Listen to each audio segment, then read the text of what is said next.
Good morning and welcome back. Today we're going to be talking about Blade Vortex Max Block Occultist. I set out to make a tanky Blade Vortex build on a witch. This build went through many iterations before I ultimately settled on Occultist in cold damage. This build actually started as a chaos build, but ultimately it was just too limiting, and I felt like I was forcing myself into chaos and making bad build decisions in order to do so. So we converted over to cold, and boy, does this build shine. We go for max block lucky using the Svalin shield. Yes, I know this is a very popular shield right now, and it's for a good reason.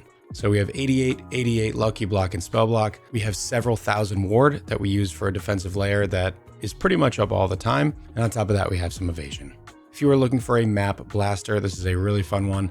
I was doing tier 16s and tier 17s, 8 mods. And really the only thing I had trouble with was when I juiced up the tier 17 bosses. The single target is rough. Something like a Life is Extra ES tier 17 boss with 1 or 2 defensive mods, and it's going to take a while.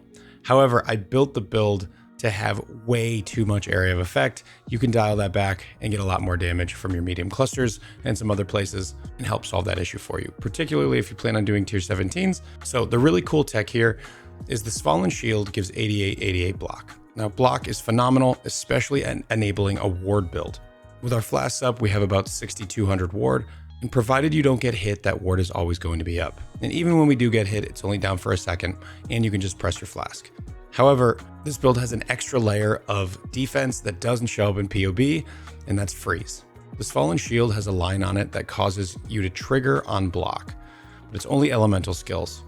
So we use Ice Nova of Deep Freeze and 2 other support damage links to cause this to go off up to 4 times per second. In very juicy content, when you're getting hit a lot, you're not taking any damage, but you are casting a massive Ice Nova of Deep Freeze, which I believe has a 6.5 meter radius. And then that prolifts and freezes the entire screen pretty much every time you get hit. We'll showcase that once we jump in game. But that on top of our block and our evasion means our ward's up all the time, so we have a huge health pool. This is not a traditional tank, but for the purposes of juice mapping, this build feels fantastic to play. So let's jump into the gear and talk about how everything works, and we'll get you playing. Hey, I stream on Twitch every single day, almost. September is Subtember, so we're going to be doing a subathon. So make sure you come and check out my stream, twitch.tv/AER0__. We have a lot of fun over there. Back to the show. Let's start with a little showcase of how the defensive layers work. So we've got our almost 5k ward here. When our flask goes up, it's even more. And we have this 3-link that we talked about. It's got Ice Nova of Deep Freeze, Bone Chill, which gives us more damage for our main skill, and then Awaken Cold Pen, so we hit a little bit harder with each one, making us more likely to freeze enemies. Now, I'm not going to press my Blade Vortex. I'm just going to run up to some enemies to showcase how this works. As soon as one hits you, it triggers a Ice Nova that freezes everything. Of course, I don't have power charges right now, and they're most of my damage. So when they're off, I'm not actually doing a ton of damage. But if I kill a few enemies first to get my charges up, and then we'll wait until my Blade Vortex goes down. Now let's go find a big juicy pack here. And you can see without my Blade Vortex, everything on screen just kills itself with the Ice Nova of Deep Freeze. So let's talk about the gear. Try to make this video a little bit quicker. This is level 98 Arrow Ain't No Milk Drinker. We have a lot of milk debates in my chat, and I am team no milk. So some starter tech that we use, the belt, Inda's Stand. This gives us up to 60% of armor and evasion from our body armor as ward. We take this off, we go down to 500 ward, put this on, we're at 4,700. So we get 4,200 and change from just this belt and a really nice chest. I crafted this chest myself. I bought the 28 quality base, and then I got very lucky, I believe, with fossils. We hit some crazy rolls here. We divine this once or twice, and we have 3,500 of each armor and evasion. But I basically just made this with dense fossils, and then you do the suffixes with reforges or however you want to finish it. But that tech alone is what gets us all of this ridiculous amount of ward. We also use gloves. These give us a decent bit. We don't have a lot of increased defenses, so basically any added ward we get is just flat. We have to get some conversion on these gloves. We have conversion from Hatred Watcher's Eye, and we have a little bit of conversion on the tree. So this Fallen Shield, there's a number of ways to get to block cap. I did kind of a difficult one. We got +5 corrupted block on this shield in order to get our attack block up, and we only have 11 regular spell block. But as you can see, we do get to 65. We use some tech on the tree here that allows us to have supreme ostentation. This makes it so we can tattoo our entire tree. I know this can be a little bit intimidating for newer players to go this route, but it really is phenomenal. We are crit immune, fully crit immune. We are fully curse immune when we have our flask up. We get a little bit of block down here to help us get to cap. There's a lot of cool stuff that you can do when you use supreme ostentation. But also on top of that, we have an impossible escape here that allows us to grab a bunch of nodes around the supreme ostentation jewel that are modified. Now, these travel nodes don't give anything.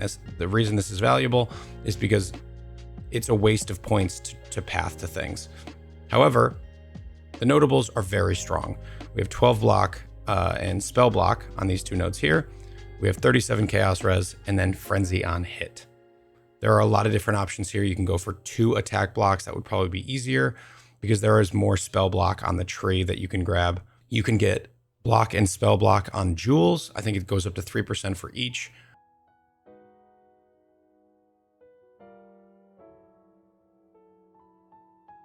And then I also grab attack block here on the chest implicit. It goes up to 10%. We got it to 9. You can also use a Rumi's Concoction Flask, which gives you attack block and spell block. There's the replica Restless Defense Jewel. There's a ton of ways to get block. You can do the way that suits you the best. So here we have a void battery with the shaper on it. The shaper part is not necessary. I just wanted to match my tattoo. So we made this with an Omen of Fortune, I believe it's called. So we just got a 30 quality prophecy wand just because we wanted to. Put some AoE on it. You could probably go LE damage here. We grabbed a synth helmet and just kind of crafted this up with Reforged Life, I believe is what we used. I don't know if that's the most efficient way to do it, but getting a power charge on the helmet is nice. You can also go for a Crusader helmet, awaken or orb that into something else, depending on how much money you want to spend. So for the rings, you can get a spell damage per power charge ring for like ADC. They start super cheap. I think I paid 4 divines for this one that also had elemental damage on it. And then I just did a crit multi essence until I hit some useful stuff. Obviously a +1 power charge ring is going to be the nuts here, but I didn't want to spend that much money on this build. Over here we have a Circle of Fear. This was 4 divines, but these are actually quite cheap without the move speed on it. If you just look for a frostbite ring with cold damage and buff effect, it's really not that expensive. When I looked, they started at ADC and there was like 20 something on the market.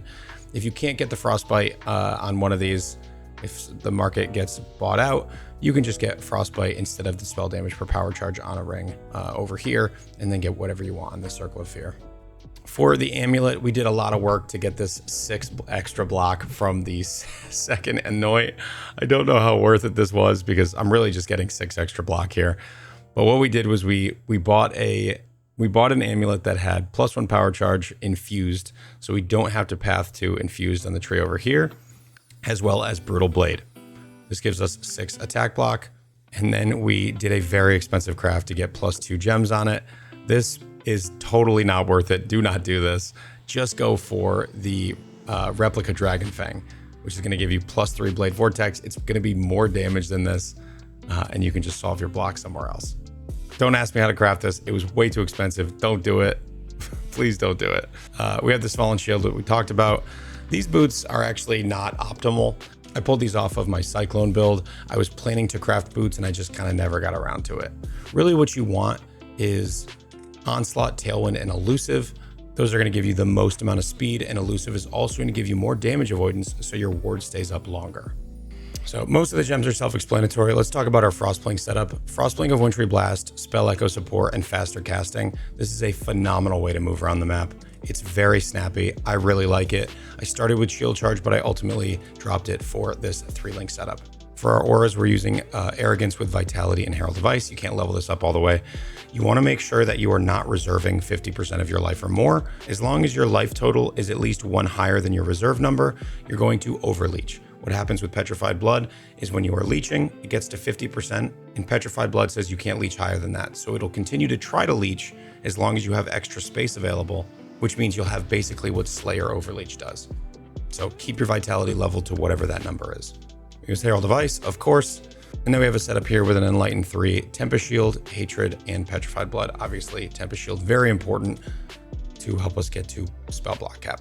Our Blade Vortex links are very simple. You definitely want Vol Blade Vortex.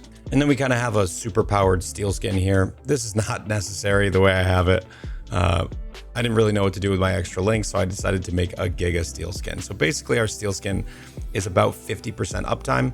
So 2.23 seconds of the buff and then 2.33 seconds of cooldown. It can take up to 2600 damage, and we are using more duration. We are using automation, so it's always going off, and then we have an enhance attached to it. One of the nice things about this build being Supreme Ostentation is you can use any level gems. It doesn't matter what the requirement is, and you can fit them in. So we have a Hatred crit and a Hatred cold conversion, Watcher's Eye. This is around 20 divines. There's actually a surprising number of these. They're not that expensive because Hatred has fallen a bit out of favor this league. Now, if you want to make this build do more single target, here is the solution. I have 4 mediums that give, well, I have 3 mediums that give 0 damage and 1 damage medium cluster. You can drop 2, even 3 of these AoE mediums. I don't recommend dropping all 3, but you can drop some of these to take more damage. Things like pressure points and precise retaliation are very strong, but I way overdid the AoE because I enjoy it. If you want to get more single target, this is the easiest way to do it. We take the Forbidden Flesh and Flame for Heart of Destruction. This was only a handful of divines because no one is playing Witch this league, so free damage for us and free AoE. This is a phenomenal set. We also use Immutable Force. I don't have Blood Notch in because I didn't feel like it was worth it, but we get stunned a lot on this build because our health pool is low. So I enjoy Immutable Force in this. It felt worth the 1 point. Pretty much never feel getting stunned after this. So quickly talk about the Ascendancy. We have Explode from Profane Bloom, Forbidden Power for all that AoE scaling and damage for power charges, and then Frigid Wake and Void Beacon. The Iron Flask, when pressed, will restore your ward to full. Now our ward downtime is only about 1.2 seconds, so you might not even be quick enough to press this, but I found that I never even really needed to reactively press it. In order to get that faster ward, you get a roll of tier 1 faster restoration on your gloves, and that is more than enough to get your ward cooldown down to 1.2 seconds. All right, let's call it there. If you want to check this build out, the POB is down in the description. I am live just about every single day on Twitch, twitch.tv/AER0___. If you want to support me here on YouTube, you can like, comment, and subscribe down below. I appreciate each and every single one of you. Thank you for watching, and as always, take care.